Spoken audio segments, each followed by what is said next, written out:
chegar, eu estava comentando aqui, Arnaldo, já temos aqui no estúdio da Folha FM os nossos convidados de hoje, e quanto mais a gente planeja, mais o jornalismo derruba a gente com o factual, né? Que a gente não espera. E comentei sobre, você estava ouvindo, comentei sobre essa matéria na página 3, muito interessante, contando um pouco a vida do garotinho, desde 1981, falando sobre os fatos da carreira dele como político e como jornalista também, como radialista, e também dos supostos crimes cometidos, né? Das acusações. Estou abrindo aqui o microfone do Arnaldo, se não abrir, eu quero já dar o bom dia para Márcia Reis, para o Flávio Luna. Antes de começar a conversar com vocês, eu vou falar um pouquinho também da atividade de vocês, mas Arnaldo, você que está chegando da rua, me conta um pouco. Bom dia, Marco Antônio, bom dia ao ouvinte da Folha FM, aqui no Estúdio Beto, nossos entrevistados também, bom dia. Pois é, essa questão do casal garotinho sempre, né, com revelações em cima da hora. Segunda vez que eu chego ao estúdio atrasado por causa da prisão do casal, né, em 3 de setembro, quando eles foram presos, foi a mesma coisa.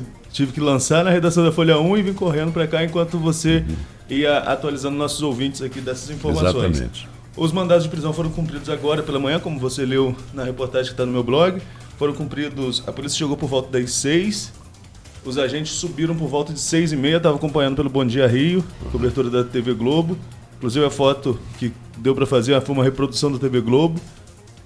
O carro da polícia dessa vez entrou na garagem e saiu com eles, não teve aquela exposição que normalmente até mesmo o próprio garotinho gosta de fazer, porque é o tempo que ele tem para se defender ali, né? Mas dessa vez não teve isso. Eles estavam, quando eu estava a caminho daqui do estúdio, eles estavam a caminho da cidade da polícia no Rio de Janeiro. A cobertura continua no Folha 1. A quinta vez que o garotinho vai ser preso, né? Já foi preso, o mandado de prisão já foi cumprido, é a terceira vez da Rosinha. Nesse caso, Marcos, para a gente lembrar o nosso ouvinte, porque são várias, as 5 prisões de garotinho, são prisões pela chequinho, caixa d'água, e essa é a segunda na Operação Secretos Domos, que apura irregularidades no contrato entre a Odebrecht e a Prefeitura de Campos para o Morar Feliz. Ela bebe na Lava Jato. São informações que vêm da Operação Lava Jato no âmbito nacional, porque na delação dos empreiteiros ex-executivos Benedito Júnior e Leandro Azevedo, os dois falam ali que destinaram propina para o casal garotinho e que a contrapartida seriam esses contratos. Lá em 2009, a Folha, no ponto final, já trouxe ali que a licitação tinha sido montada de uma forma que somente a Odebrecht poderia ganhar, que favoreceria a Odebrecht. Então, em maio de 2009, a Folha colocou que só a Odebrecht venceria. Isso fez com que o resultado da licitação fosse adiado por um tempo, mas quando abriu o envelope, em setembro de 2009, se confirmou que a Folha já tinha dito em maio. A Odebrecht foi a vencedora dos contratos. Não foram todas as casas que foram concluídas. A própria Odebrecht contesta a prefeitura na justiça porque não recebeu pelo que foi feito e abandonou parte das casas, inclusive casas que foram abandonadas. Isso já foi noticiado no jornal Globo, já foi noticiado em vários outros veículos de comunicação da grande mídia. Mas o que acontece é que desde lá existia essa suspeita. Na matéria de setembro a gente até falava que hoje o Ministério Público, a Polícia Federal, a Justiça de maneira geral, a Polícia Federal não está envolvida ainda porque é no âmbito estadual, mas eles puxavam o fio que a Folha começou a puxar há 10 anos, dessa relação da Odebrecht, do Odebrecht com a Prefeitura de Campos, com um contrato meio que, uma licitação meio que forjada de uma forma a favorecer a principal, uma das maiores empreiteiras até então, ainda limpa no cenário nacional, mas que depois foi aí devastada pela Operação Lava Jato. Os desdobramentos vão acontecer ao longo do dia. A defesa já informou desde ontem que vai ao STJ. A gente não sabe se vai ser mais uma prisão relâmpago do casal, se eles vão entrar e no mesmo dia sair. Eu fiquei sabendo que já tem até um bolão. Por quantos dias? Pode ser, né? Pode já ser tem até um bolão. Interessante, mas a última durou menos de 24 horas. Foi que Ciro Darlan deu a decisão na madrugada do dia 4, no plantão do Judiciário. Agora vamos ver quantos dias. E lembrando que essa decisão que ele derrubou liminarmente, monocraticamente em plantão, ela já era para ter sido analisada pela segunda Câmara Criminal há muito tempo. Mas muita gente ficou se declarando suspeito dentro do TJ, até porque o garotinho tem processo contra Sveita, e quem está na turma de Sveita não pode, por ser uma questão ali de conhecimento. Então, tem muita coisa envolvida. Ainda vamos esperar o que vai acontecer durante o dia no STJ. É muito provável que saia alguma decisão monocrática nas próximas horas, antes de se levar a plenário. Agora, o noticiário político de Campos também tem outra informação muito importante hoje, que é o julgamento do Tribunal de Contas das contas de 2018. do prefeito Rafael Diniz referente ao ano de 2018. Eu falei aqui na semana passada, ou foi nessa semana mesmo, agora já estou nesse negócio de dormir 2-3 horas por noite, estou começando a perder a conta de quando que foi. Mas eu estava falando, ou foi no programa da noite aqui com Cláudio Nogueira, com Alexandre Bastos, eu estava falando sobre o desgaste político que é uma reprovação de contas por parte do TCE. O Ministério Público Especial e o corpo instrutivo do TCE pedem a reprovação das contas do prefeito Rafael Diniz.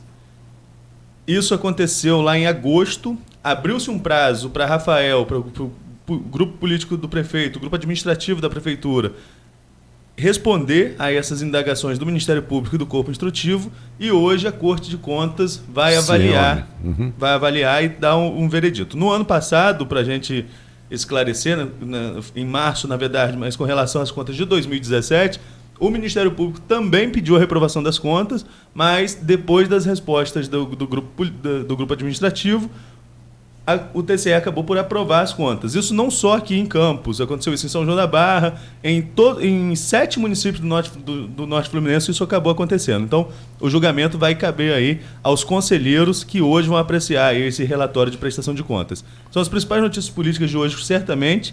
Além disso, a gente tem a questão da saúde, que é uma situação extremamente delicada na crise da saúde aqui de Campos. Deram 5 dias para a prefeitura pagar com relação aos hospitais contratualizados. Desta vez, a Justiça Local deu 5 dias, como você colocou aqui na escalada, 5 dias para que a prefeitura pague ao Hospital dos Plantadores de Cana.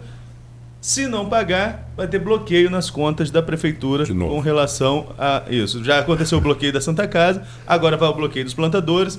E se continuar assim, vai acontecer também o bloqueio do Santa Casa, plantadores. Vai acontecer para a Beneficência e vai acontecer para o Álvaro Alvim, porque é jurisprudência, né? Se acontece para um hospital, certamente vai acontecer também para os outros.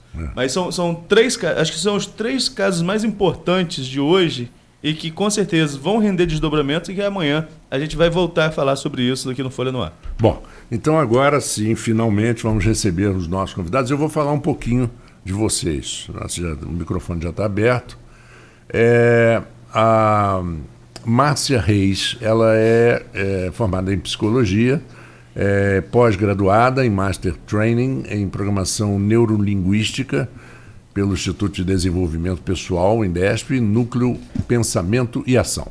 E tem várias certificações internacionais em self-coaching, em coaching, constelações sistêmicas, behavioral, que é o comportamental, e isso você vai falar durante o papo também. Eu não quero tomar muito tempo isso. Em relação ao nosso convidado, o Flávio Luna, ele é mestre em ciência aplicada à atividade física e desportiva na Universidade de Córdoba, na Espanha. Pós-graduado em traumatortopedia, especialista em RPG, e muita coisa aqui, está pequenininha a letra, depois você explica também. Acontece o seguinte, acho que para a gente começar a conversar, eu durante muitos anos trabalhei com esporte como jornalista esportivo. E notei, né, através desses anos, como que a psicologia e a medicina preventiva, a fisioterapia, ela está atuando no esporte completamente diferente do que se atuava há muitos anos atrás. Por exemplo, ano que vem completa 50 anos da conquista do tricampeonato no México do Brasil. Aquela foi a primeira seleção brasileira que teve um psicólogo, primeira seleção brasileira com psicólogo, que foi não contratado diretamente, mas que é o meu Deus do céu, João Alberto Barreto. João Alberto Barreto, que foi psicólogo do Fluminense, e coincidentemente um grande atleta do jiu-jitsu. Foi um dos grandes fora da família Gracie. E já trazendo a psicologia para o esporte. E também na equipe de preparação do Dr. Lídio Toledo, que era o médico, tinha vários preparadores físicos formados e trabalhados com muita dedicação, principalmente na prevenção, porque o Brasil tinha jogadores já veteranos naquela. E a gente vê, por exemplo, hoje, Flávio, jogadores com 42 anos jogando como um jogador de 30, coisa que era impossível de se ver há 30 anos atrás, né? E também com toda a preparação psicológica. Existe um atleta sul-africano de golfe, que é um esporte que é muito mental, e ele diz o seguinte: a vitória de um campeão, a primeira diferença do campeão para o grande jogador está na cabeça. Não é a habilidade. Todos eles são habilidosos, todos eles fazem tudo que são capazes. Mas a diferença, ele diz assim, está em 12 centímetros, que é a distância de uma orelha a outra. É aqui que está. Então você vê como tudo na vida hoje a gente está proporcionando um comportamento melhor, baseado numa boa preparação, numa boa prevenção de problemas físicos e mentais. Eu acho que o assunto da saúde mental e física, eu acho que pode ser um bom gancho, não é isso, Arnaldo? A gente principalmente nós que vivemos numa tensão danada de jornalismo, agora vou descansar, vai descansar, acontece uma coisa, aí você volta, a preocupação, a família sofre, né? Com a sua ausência, às vezes com a irritabilidade. Quem quer começar a falar? Vou dar aqui, deixar a Márcia aí, né? Bom dia, Marcos, bom dia a todos os ouvintes da Folha.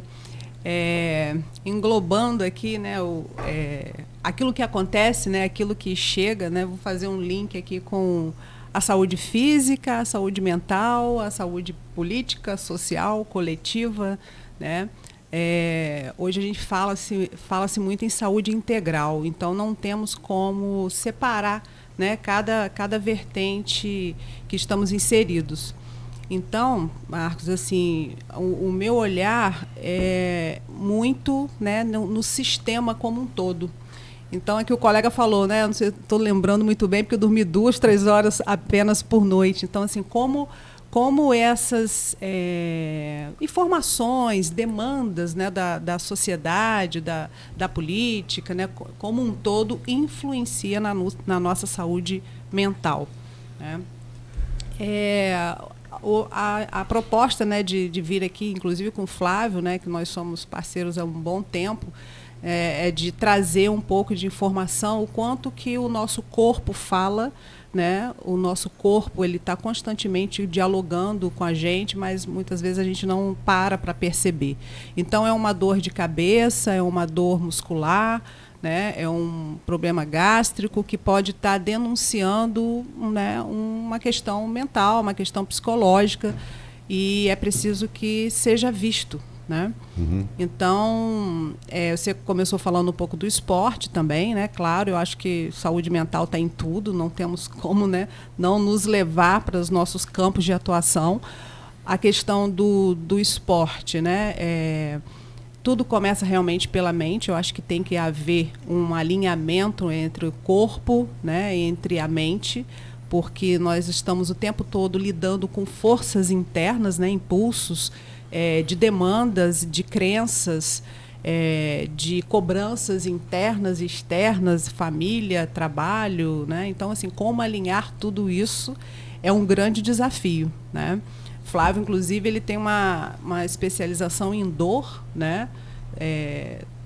Tem muito esse olhar voltado para a dor física, E ele também, né, pode continuar aí falando um pouco mais assim, como o nosso corpo, né, tá ligado com a nossa saúde mental. Como que, às vezes, uma mudança no nosso ambiente, seja ela uma questão familiar, uma questão de trabalho, né, novas demandas que chegam, né, o colega estava falando, né, chega uma notícia, estoura uma bomba, eu tenho que dar conta daquilo, né, e assim, como que isso vai dando sinais na parte física, né? E aí o Flávio sabe falar muito bem aí. E aí eu vou aproveitar e jogar uma perguntinha para o Flávio. Uma vez eu vi um atleta, não existe mais essa... tem a Maratona do Rio, mas aquela chamava-se Maratona Atlântica Boa Vista, Jornal do Brasil. Ela foi criada nos anos 80, na época pela Atlântica Boa Vista, que era o Braguinha, que foi um dos maiores incentivadores de todos os esportes no Brasil, e o Jornal do Brasil, que também não existe mais.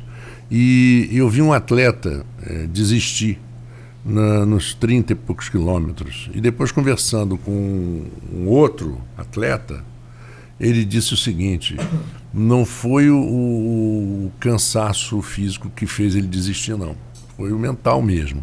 Ele desistiu porque, de repente, ele falou assim, eu não vou conseguir. E, coincidentemente, você que é fisioterapeuta e conhece dessa parte, foi naquele momento em que começaria a vir a endorfina, que é nos 30, em que você tem uma sensação de... Um êxtase, né? Um êxtase de que você começa a correr melhor e mais leve e as dores vão começando a ir embora. E ele mesmo assim desistiu. E ele sabia, porque ele era um atleta internacional que já ganhou maratona. Você vê como é que isso hoje em dia está sendo administrado. Bom dia, Marcos. Bom dia a todos, ouvintes aí da Folha. Né? Então, assim, falando um pouco dessa palavrinha que muito se usa hoje, né? Tanto na área médica, no cotidiano, todo mundo, estresse. Né? Eu tenho formação também em educação física. E sou maratonista, sou corredor também, então entendo um pouco disso e já passei por isso. Né? Porque quando eu estou, às vezes, preparado psicologicamente, não fisicamente, eu levo tão bem não estando fisicamente preparado, bem treinado. Né? Atleta amador, né? Eu sou, né? A gente... Já fui na época, antes de entrar na faculdade. Quem devia estar aqui era Cristiano Barbosa, que também é um... Sim, gosta, triatleta. Ótimo, né? Atleta de triatlo. Sim, conheço o Cristiano. Então, essa relação entre o físico e o emocional, ela é muito estreita, né? Então, são diversos fatores, como você mencionou no início da reportagem, aí, falando da seleção e da arquitetura e da estrutura de um time, de um atleta, hoje em dia, a gente tem muito mais pessoas por trás do que o próprio exemplo. Você pega um jogador, um jogador de golfe, que é individual. Ele tem um biomecânico por trás, tem um fisiologista, tem um preparador físico, ele tem um psicólogo, ele tem uma estrutura muito maior, um preparador físico, às vezes, com duas especialidades diferentes, para alinhar ele num sistema tático, outro físico, entendeu? Então, assim, uma seleção, por exemplo, tem tudo. Tem um analista, que hoje tem um GPS em cada jogador, né? Para você ver qual área do campo ele corre mais, para onde ele tá, se ele está correndo quanto. Mede assim, é monitorado full time, né? Você vê que hoje tem preparador de goleiro, preparadores de zagueiro, preparadores de meio de campo, atacante. Então, assim, a gente tem uma estrutura por trás de um time muito maior que antigamente. Só tinha um para tudo, era um preparador físico para tudo. Fazia tudo na época, né? Exatamente. E a coisa foi evoluindo. A tecnologia chegando e auxiliando muito bem. E, assim, esse jogador, ele é preparado. Né? Às vezes ele não tem tanta habilidade e o cara coloca ele com aquela habilidade. É treinamento. Né? Se o cara bota a bola na gaveta com facilidade, é porque ele treina aquilo ali, às vezes treina extra horário dele específico de treinamento. Né? Então, o fator que às vezes pode impedir são acontecimentos familiar no cotidiano dele, que essas pessoas são muito expostas. Você vê que ele perde o rendimento dentro do campo. E às vezes o treinador não tira ele, não deixa ele nem jogar. Né? Então, o fator estresse, né? E agora voltando um pouco para o nosso cotidiano, né? não tirando um pouco o foco do atleta, o atleta tem toda essa estrutura. E a pessoa que está com SUS na mão? Yeah. Você entendeu? E a pessoa que está com SUS na mão? Então, hoje em dia, a gente está vivendo um estresse. Vamos falar aqui um pouco de campos, né? A gente vem da esfera federal, estadual, Rio de Janeiro e municipal, né?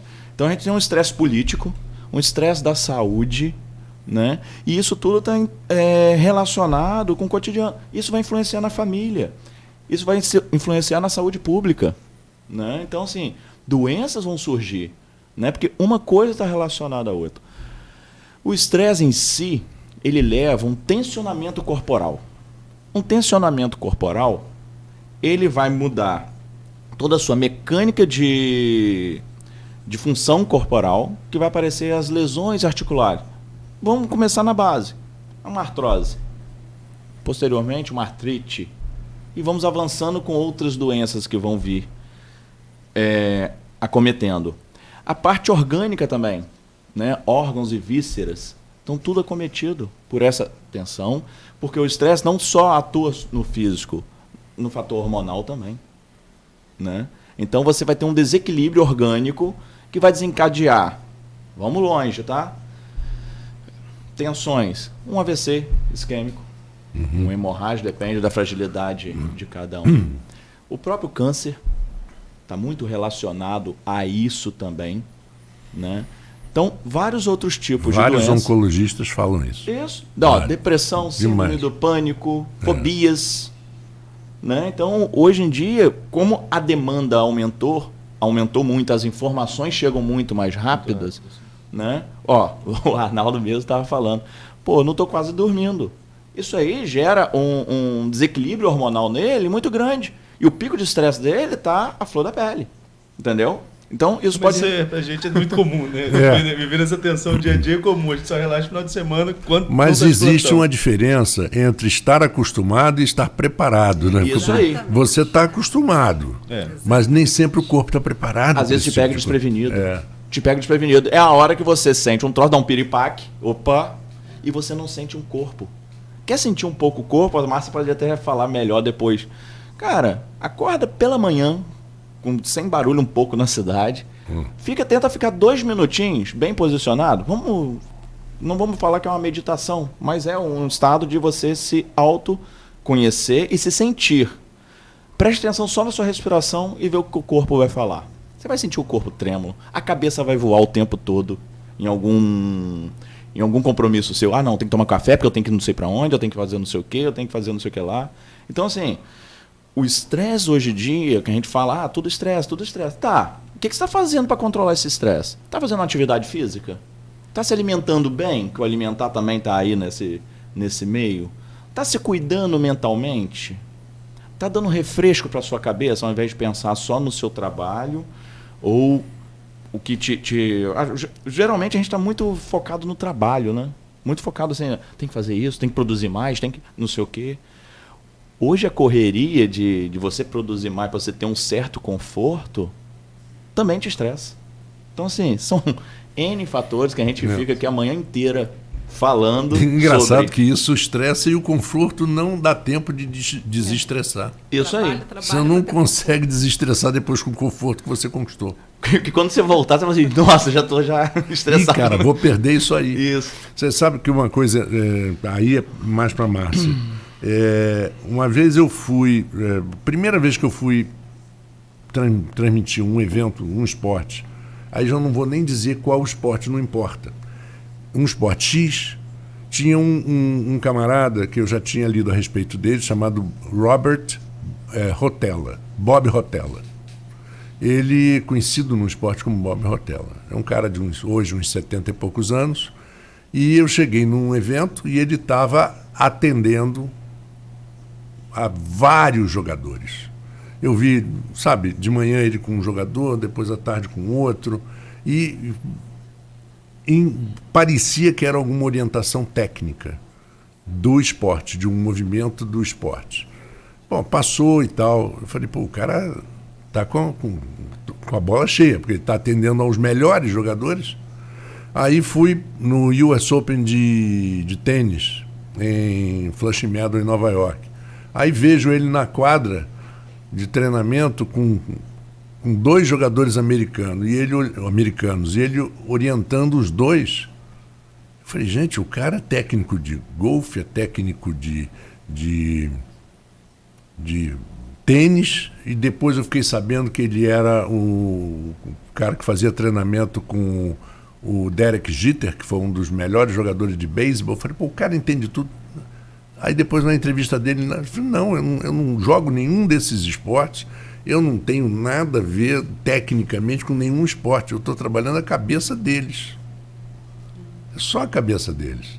A técnica, quem tem é eles, eu não sei nem como é que pega num bastão de beisebol, numa raquete de tênis ou num taco de golfe. Não importa. E você vê, o mesmo treinador, mesmo sport psychologist, é como ele é conhecido. E ele tem um livro chamado, em inglês é Putting to Victory, quer dizer, pateando, que é um negócio do golfe, para a vitória, mas podia ser sacando para a vitória, qualquer coisa. Então, independente do esporte que é exatamente a colocação da cabeça do jogador naquele momento, né? Agora, porque tem jogadores que têm medo da vitória. Na hora que chega lá, agora eu estou ganhando, vou sacar para fechar, não fecha. Como é que pode isso? Esse universo mental é gigantesco, sabe, Marcos? É muito bom aí a sua colocação, esse exemplo, porque provavelmente uma pessoa que entende dos processos mentais, né? Não necessariamente do que cada atleta teria que fazer. O que eu acho assim importante, puxando assim um pouco, né, para uma reflexão. Nós não temos que dar conta de tudo, né? Então, por exemplo, eu não preciso fazer odontologia para cuidar do meu dente. Eu tenho profissionais que podem me ajudar a isso, né? Então, essa questão, eu diria que é importante a gente estar sempre observando assim, quais são os padrões mentais que a gente carrega, né? Os condicionamentos mentais. Então, assim, o coach, por exemplo, trabalha muito essa questão do direcionamento, da meta, né? Para qualquer área da sua vida, qualquer objetivo, seja ela profissional, familiar, pessoal, né? Mas, assim, basicamente onde eu estou, né? Quais são os resultados que estão à minha volta e para onde eu quero ir. E entre onde eu estou, né, e até onde eu quero chegar, todo aquele caminho a percorrer, os recursos adequados, né, para serem utilizados até que eu atinja aquela meta. Então, né, trazendo para a vida real, para a vida pessoal, né, se eu não estou dormindo bem, se eu não estou obtendo os resultados que eu gostaria na minha, né, financeiros, na minha profissão, no meu relacionamento pessoal, na minha família, a pergunta é o que eu estou fazendo diferente para mudar, para que eu tenha um resultado diferente, né? Então, o primeiro passo é quais são os pensamentos recorrentes que eu tenho, quais são os padrões mentais que eu carrego, quais são as crenças, né? Eu já tive aqui em algum outro momento falando, né, do nosso sistema familiar. Né? Quando você fala, a pessoa parece que ela não quer chegar à vitória. E isso é mais comum do que a gente imagina. Tá? É necessário que haja todo um alinhamento interno para que nós possamos atingir um destino de saúde, destino de sucesso, vamos dizer assim, porque sucesso é muito relativo, né? Às vezes sucesso para mim é você ganhar 1 milhão, para o outro é morar na beira da praia. Sucesso é muito relativo. Mas é necessário que haja um alinhamento interno para que a gente consiga atingir, porque todo mundo quer ser feliz, né? Já pensou nisso? Todo mundo quer ser feliz. Se perguntar, você quer ser feliz? Todo mundo quer ser feliz. E por que eu não consigo? Tá? Então, muitas vezes, um terapeuta, um profissional que sabe desses mecanismos da mente, ele consegue visualizar o caminho, né, para que aquela pessoa atinja o seu resultado. E todos aqueles obstáculos que estão no caminho impedindo que ele atinja a tal sonhada felicidade. Muitas vezes é uma crença profunda do sistema familiar. Né? E vamos fazer o seguinte, eu ia colocar uma pergunta, mas não vou não. São 7h43, está na hora do intervalo.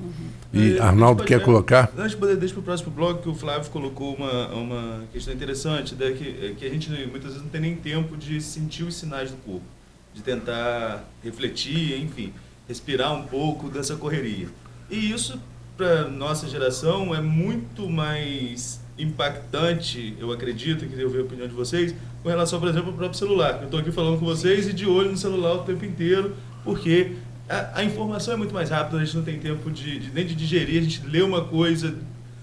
Por exemplo, a gente assiste um telejornal numa Globo News, por exemplo, o repórter está falando uma coisa, a gente está lendo outra ao mesmo tempo no gerador de caracteres. Por que essa confusão, essa informação a todo tempo, essa informação a todo momento, sendo bombardeado por rede social, celular cada vez mais perto da gente, o quanto isso interfere na saúde mental e também os reflexos físicos disso? Vamos deixar isso para o próximo bloco. Vamos então para o próximo bloco.